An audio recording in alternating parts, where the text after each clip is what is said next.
They called them the mad couple. No one truly knew how the man and woman found each other. Some said they met near the old Anglican cemetery, where both used to sit, mumbling to themselves. Others claimed the connection happened at the town's roundabout, where they both would dance barefoot to the sound of the wind. But what was undeniable was the unexplainable bond between them. The man, whose name was once Emeka, had once been a brilliant student with a strong head for business just like his father. The woman, Adanma, had been a soft-spoken teacher at the community primary school. But one day, without warning, madness took them both. Like wind blows away a wrapper on the line, their minds flew. First Emeka, then Adanma. Nobody knew what caused it. No sickness, no fight, no accident. Just one morning, Emeka ran into the market shouting, "Snakes! Snakes are in my ears." 3 days later, Adanma was found sitting inside the church well, humming hymns and clapping. They started following each other around like shadows. Emeka would carry Adanma's bag of wrappers and plastic bottles. Adanma would wipe Emeka's face with a torn napkin anytime he began muttering and sweating. If one sat under a mango tree by the central market, the other would soon arrive.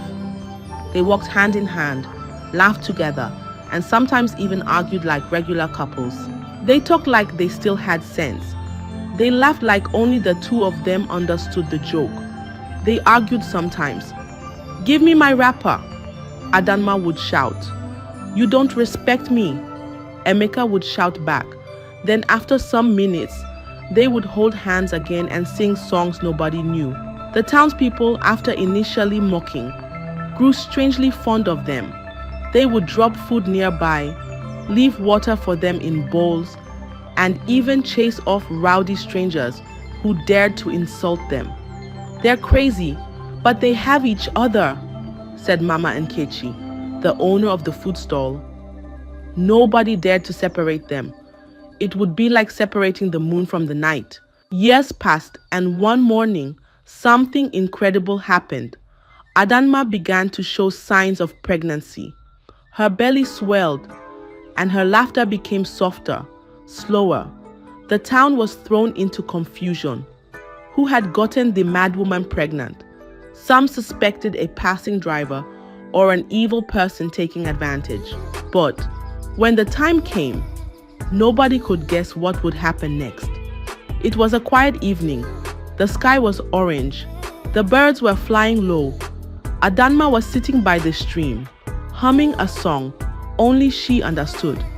Then she screamed. It was not her usual loud talk or mad cry.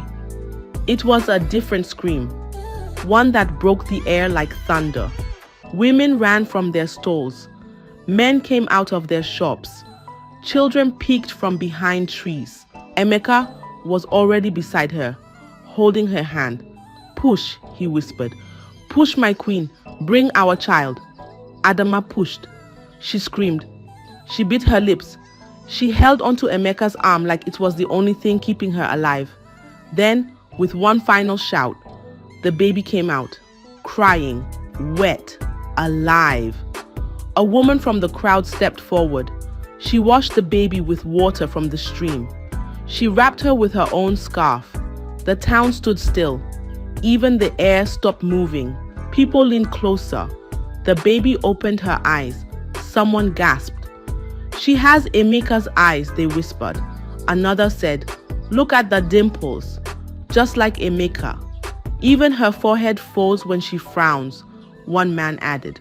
There was no doubt. The baby belonged to Emeka. Not a driver, not a stranger. It was Emeka. The madman was the father. The mad woman was the mother. And now they had a child. They named her Ama. The name came like a breeze, simple and strong. Emeka held her like she was made of gold. Adanma sang to her like she had never been mad.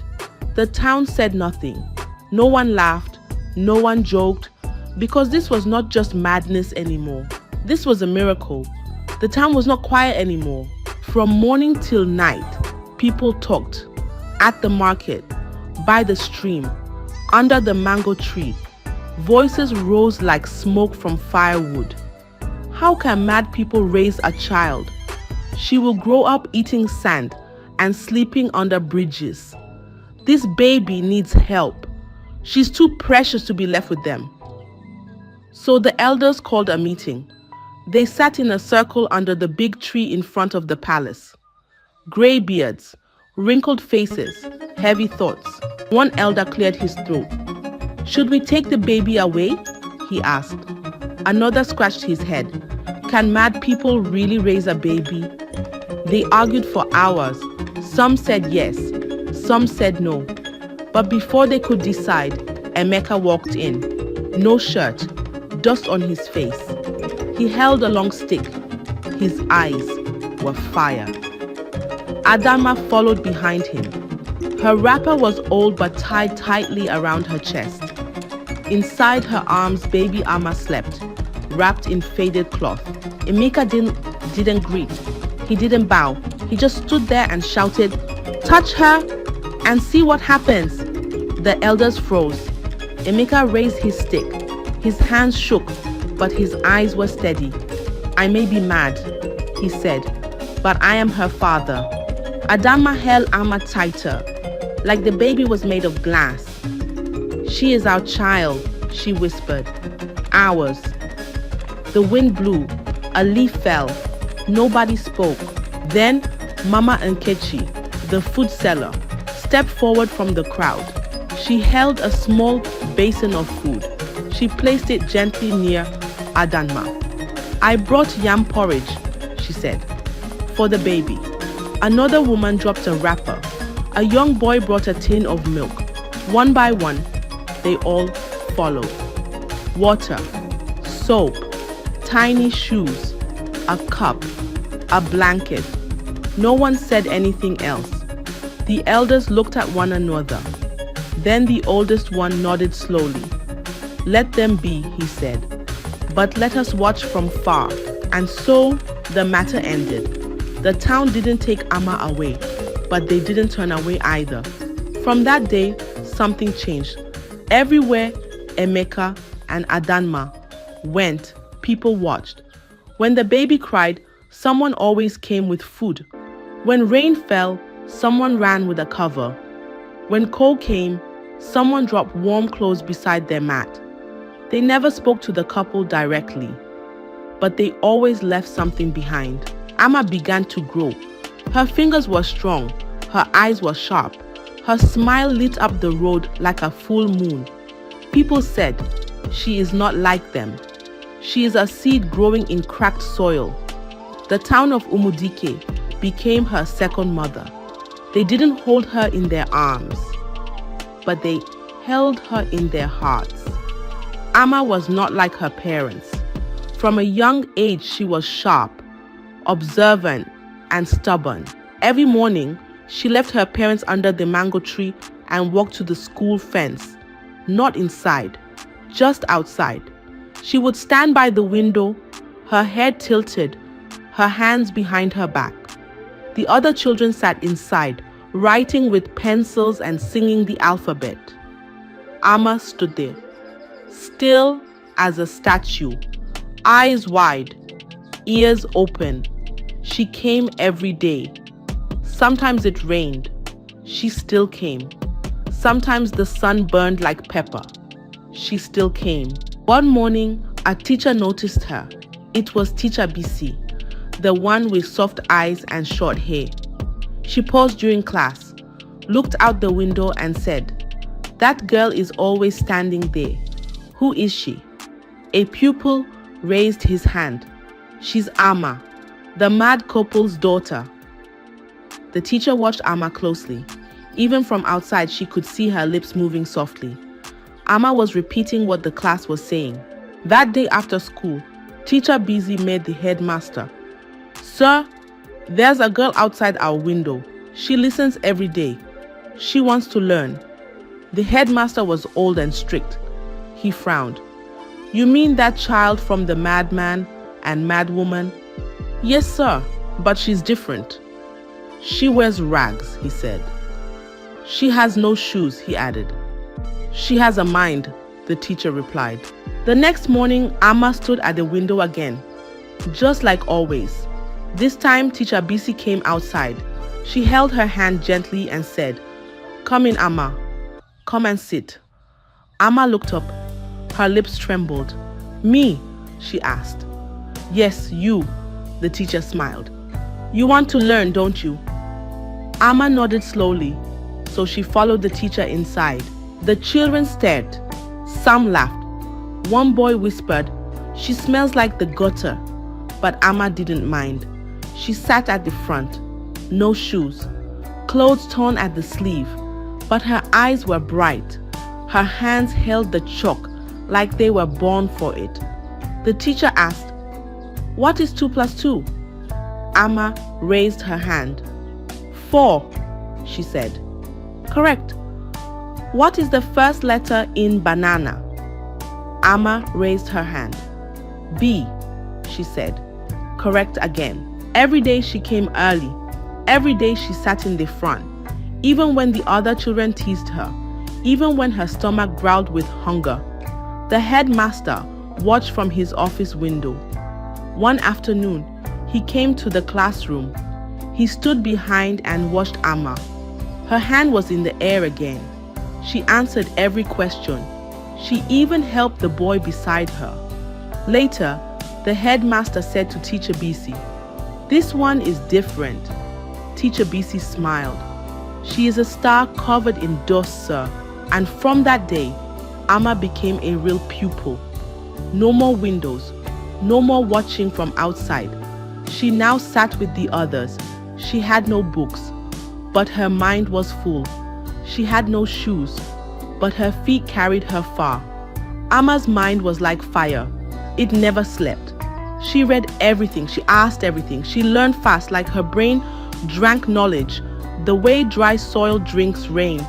The teachers loved her. The headmaster gave her old books. Mama and Kechi gave her groundnut and oranges.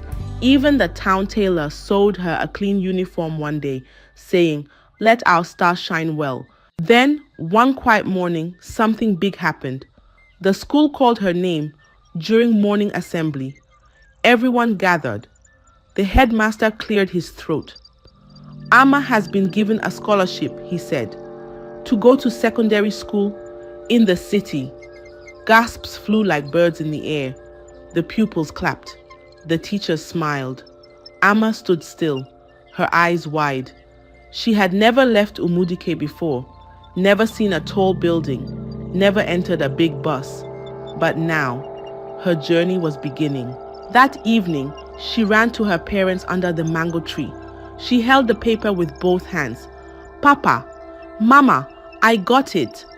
Emeka looked at the paper, then looked at her. His lips broke into a wide smile. He threw his hands up. "My daughter," he shouted. "My daughter is going to the city." Adama placed the paper on her lap. She touched Amma's cheek and began to sing. Her voice cracked, but her song was sweet. "She is our child, our light, our joy." The next week, the whole town followed her to the main road. She wore a new dress from the church women. Her bag was small. Her heart was big. As the bus came, people waved. "Make us proud, Amma. Don't forget us all. Study well." Amma waved back with both hands. Inside the bus, she pressed her face against the window. Her eyes followed her parents until the trees covered them. The city was loud. The roads were wide. The houses were tall like giants. Amma stayed in the school dormitory. She studied hard. She read in the night. She wrote in the day. She never forgot where she came from. By the time she finished secondary school, she passed her exams. Another scholarship came, this time for university. She was going to study law. When the letter arrived, she cried. Then she laughed. Then she cried again. She traveled back home that weekend. The town had never celebrated like that before. Drums beat, pots boiled, Children danced with dry sticks in their hands. Even Emeka danced in circles around the mango tree. He shouted, "My daughter! She will wear a lawyer's wig." Adanma knelt and lifted her hands. She sang again. This time the town sang with her. Amma hugged them both tight. "I will come back often," she said. "I will never forget." But will she? And if she did, will she help them? This is the question that nobody could answer yet. One hot afternoon during her final year in law school, Amma was walking home from her part-time job at the law chamber. The sun was heavy above, and the roadside dust stuck to her shoes. She had just reached the corner where the street meets the pedestrian bridge when a man in white called out to her. "Sister," she turned. It was a pastor. His Bible was tucked under one arm, his eyes piercing. "You carry a burden," he said. Amma froze. "What do you mean?" "You ask questions in your heart about your parents, about what happened to them." Amma swallowed hard. "Yes. The answer," he said slowly, "is with your father's siblings, and in a will that still exists. A will with your grandfather's lawyer." Amma blinked. Her heartbeat was jumping. "What are you talking about?" But the man had already turned. He crossed the road and disappeared into the crowd like mist. No goodbye, no name, no second glance. Amma stood still. The cars moved. The hawkers shouted. People passed by her, but she didn't move. Her hands felt cold. Her mind was running like a wheel with no brakes. That night, she didn't sleep. She turned from one side of the bed to the other. Her eyes stared at the ceiling. The fan above her spun slowly, like it was thinking too. She heard the voice again. "You carry a burden." She whispered to herself, "There's a will." Her heart kept asking, what happened to my parents? Why did they lose their minds? Why did no one ever talk about it? By morning, she had made a decision. She was going to find out the truth. That weekend, Amma packed her small bag and took a bus to the next village. The road was bumpy. The wind slapped her face like it had a warning. She held her bag close. Her heart was beating fast. Her aunt, Auntie Clara, lived in a small mud house with flowers at the front. When she saw Amma, she smiled wide and opened her arms. "My lawyer baby," she said, hugging her tight. Amma smiled back, but inside her chest, something was heavy. Later that afternoon, they sat outside, peeling cassava on wooden stools. Their fingers moved fast. The sound of the knife scraping the skin was soft and steady. For a while, they didn't talk, just the sound of cassava falling into the bowl. Then Amma spoke. "Auntie?" "Yes, my child?" "Why did my parents go mad?" The knife paused. Auntie Clara looked at her hand for a moment. Then she sighed, long and deep, like someone trying to pull something out from the bottom of a well. "They were fine," she said slowly, "until after your grandfather's funeral." Amma's hand stopped moving. "Your father, Emeka, he came back from the burial shouting. He ran through the market, screaming that there were snakes in his ears." Auntie's voice cracked. "We tried to hold him, but he fought everyone." Amma swallowed. "And Mama?" 3 days later, Auntie whispered, "Someone found Adanma inside the church well." She looked up. Sitting there, singing hymns to herself, Amma's throat was dry. "But why?" she asked again. "Why did it happen?" Auntie Clara looked away. She scraped the last cassava without answering. Amma placed her hand on her aunt's knee. "Auntie, please, I need to know." The woman didn't look at her. After a long silence, she spoke in a low voice. "Go and ask your uncle, Uncle John Bull. He knows more than anyone else." Amma blinked. Uncle John Bull, her father's elder brother, a man with a straight back and cold eyes. He was the only one who never visited Emeka and Adanma all those years. Instead, he took over their father's properties, 2 large cocoa farms, a block of 6 shops, and a family house. Amma requested a meeting. "You came all the way from the city to ask me foolish questions?" Uncle John Bull scoffed, pouring himself palm wine. "Your parents went mad. It's tragic, that's all." "But I found the old will," Amma said calmly, placing a document on the table. "It says here, any son who is married or engaged at the time of my death shall inherit the larger portion. At the time of your father's death, my father was engaged to my mother. You had no one." John Bull's eyes twitched. Amma pressed on. "Yet somehow, my father went mad shortly after the funeral, and mother too, both within 1 week. You think I poisoned their minds?" He laughed nervously. "No, I found something else," Amma said. "You visited a certain native doctor 3 times that same week." John Bull's face twitched. He stood up slowly. "You're playing with fire, little girl." Amma stood too. Her hands didn't move. Her lips didn't smile. "I'm playing with truth," she said. John Bull's eyes narrowed like a cat about to pounce. "You know nothing," he said. "I know enough," Amma answered. They stood face to face. The sun touched only half of her face, but the fire in her eyes burned full. The lies were cracking.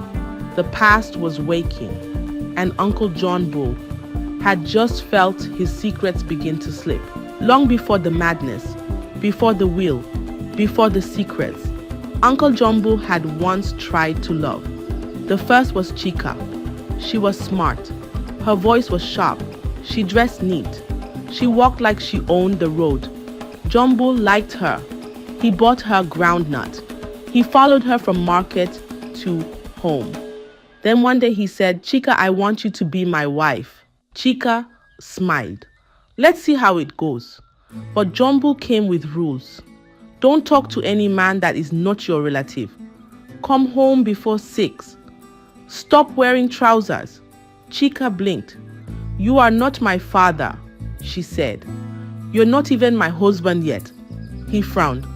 She laughed, and she left him standing by her gate. Then came Nkeru. She sold books by the roadside. She liked poems and music. She spoke softly but firmly. For a while, things went well, until one day, they had a small argument. John Bull shouted, and Nkeru shouted back. John Bull raised his hand and slapped her.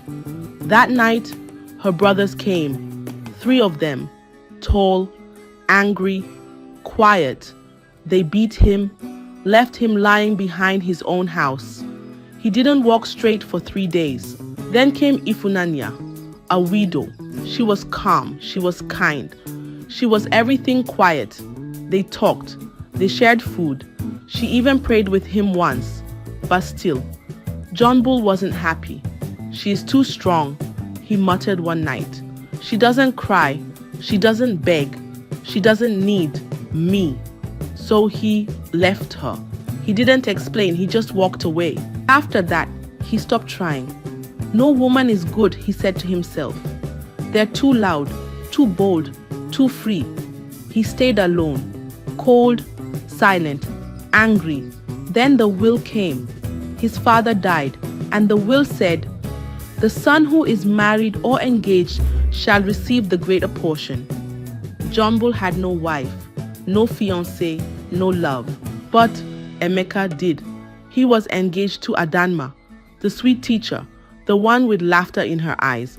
John Bull boiled, like a pot with no lid. He saw the shops, the cocoa farms, the big house, and he saw it all, slipping away. He blamed love. He blamed women. He blamed Emeka. So he walked down the red path to the edge of the village. He entered a small hut with dark walls and smoke in the air. The herbalist sat cross-legged, eyes wide, voice soft like the wind. "I want something to disappear." John Bull said. The herbalist looked at John Bull for a long time. Then he said, "What do you want to disappear?" John Bull didn't stammer. "My brother," he said, "and his woman." The herbalist raised one hand. "To kill?" "No," John Bull replied. "Just make their heads turn. Let them lose their minds." The man smiled. "No blood, just madness." He reached into a small clay pot and brought out a black powder. He poured it into a folded leaf. "Burn this near their room," he said. "Say their names. Don't look back." John Bull paid him in full, and he did as told. 3 nights after the funeral, when Emeka and Adanma were still mourning quietly, he burned the powder behind their window. He called their names, and he walked away. The next day, Emeka was screaming about snakes. 2 days later, Adanma was humming hymns in the church well. The village was confused. The family was quiet. And John Bull took charge. He held the keys. He took the shops. He entered the cocoa farm like it was his own. No one questioned him. No one dared. Years passed.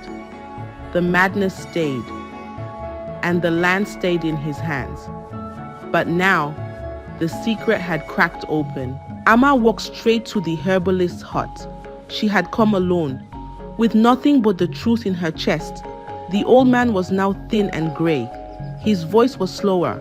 His hands shook when he moved. "I know what you did," she said. He looked up. "I am Emeka's daughter," she added, "and I came to undo it." The old man sighed.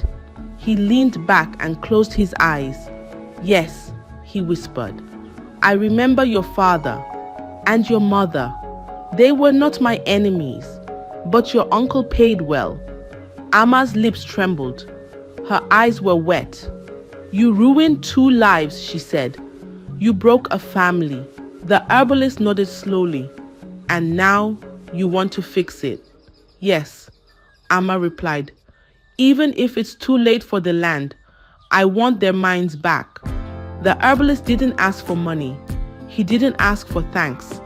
He stood up and went into the back room.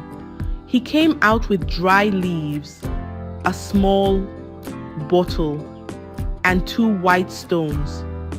"Boil this," he said. "Let them drink it before the sun goes down. Burn the stones beside them and say their names 3 times. Amma held the items gently, like holding a baby bird. "Will it work?" she asked.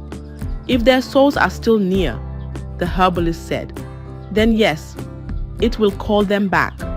Amma stood. She wiped her tears. She looked him in the eyes. "Thank you." Then she turned and walked away. Her steps were quiet, but her heart was marching. Amma held the bag tight to her chest. Inside were the leaves, the bottle, the 2 white stones. She didn't stop to rest. She walked like the ground was calling her name. When she reached home, the sun was already bending low. Her parents were lying under the mango tree, as usual. Emeka was drawing lines in the sand with a stick. Adanma was talking to a plastic cup like it was a baby. Amma knelt beside them. She touched Emeka's shoulder. "Papa," she said softly. He looked up, smiled in that strange, faraway way. "My queen has come," he said. Amma's hands trembled. She went inside the small hut where they kept their mat and tins. She boiled the leaves. The smell filled the air, bitter, sharp, and deep like old memories. She brought the cup outside, one for Emeka, one for Adanma. She knelt before them. "Mama, Papa, drink this, please." Adanma took it first.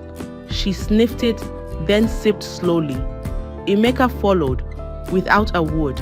They both coughed a little, then wiped their lips. Amma placed the white stones near their feet. She struck a match and lit them. They didn't burn like firewood. They glowed gently, like they were waking up. Then she whispered their names. Emeka, Adanma, Emeka, Adanma, Emeka, Adanma. She didn't know if it would work. She just sat there, watching, waiting. 1 day passed, 2, a week, nothing. The town said nothing. They just watched her like she was chasing wind. Then came the 3rd week. It was evening. The air was soft. The birds had just started their slow songs. Adama sat up. She blinked. She looked around. She touched her chest, then her face, then the ground. Where am I? She whispered. Amma froze. She dropped the bowl in her hand. She crawled to her mother. Mama? Adama looked at her. Her eyes were clear, still tired, but clear. Emeka, who was lying beside them, sat up too. He stared at Adanma, then at Amma, then at the tree above. Adanma, he whispered. She turned her head slowly. Emeka? They held each other's hands. Their fingers shook. Their eyes filled. Their mouths opened, but no words came. Then they cried. Not loud, not wild, just soft tears. Tears that had been waiting for years to fall. Amma fell on her knees beside them. She cried too. Even the chickens stopped scratching the ground. Even the wind stood still. Even the mangoes on the tree seemed to hold their breath. The spell was broken. The madness had left. And for the first time in many, many years, they were back. 3 days after the healing, Amma told them everything. The will, the betrayal, the herbalist, the land that was no longer theirs. Emeka sat under the mango tree, listening. He didn't speak. His eyes stayed on the sky. Adanma held Amma's hand the whole time. When she heard the name John Bull, her face turned hard like stone. Amma stood and said, "Come with me. Let me show you what's left." So they packed a small bag, 1 wrapper, 1 Bible, a small bottle of water, and they followed her. They reached the land at sunset. The sky was orange. The air smelled like dry soil and forgotten things. First, they passed the row of shops, doors hanging loose, dust on the shelves, spider webs waving gently in the corners. Amma pointed. "These were your shops," she said. "No one rents them now. They say the place brings bad luck." Next, they walked to the cocoa farm. The trees were dry. The leaves curled like old paper. Some stood half dead. Some had already fallen. Emeka touched the bark of one tree. His fingers trembled. Then they reached the house, the family house, the one Emeka grew up in. The roof had holes. The walls had cracks like old veins. One window was gone. The door creaked with every step. Amma stood by the door. She said softly, "Everything is gone, Papa." Emeka didn't cry. He didn't shout. He just walked to the middle of the compound and stood there. He closed his eyes. He took a long breath. Then he turned to his daughter. "Let him keep the dust," he said. Amma looked at him. Emeka walked to her and touched her shoulder gently. "We have you," he said. "We have our minds." Adanma stepped forward. She wrapped her arms around both of them. Her voice was quiet. "We may have lost everything else, but not each other." Later that evening, they packed the bag again, and without looking back, they followed Amma back to the city. The land was behind them, but their lives were just beginning. They packed what little they had and moved to the city to live with Amma, who had now opened her own small law firm. Years later, people in Umudike still talk about the mad couple who became whole again. They went mad, but their love remained, said one elder. And in the end, it was their daughter who restored their honor. John Bull now lives alone in the broken family house, growing thin, bitter, and forgotten. Amma, on the other hand, rises daily with purpose. Her law firm is thriving. Her parents have found joy in helping children in the city learn how to read and write. And when people ask Amma where she finds her strength, she simply smiles. I come from two people who survived the darkest night, she says, and still found each other. I hope you enjoyed the story. If so, please like the video, comment what you learned from the tale, share with friends and family, and don't forget to subscribe to the channel for more African tales just like this one. Thank you.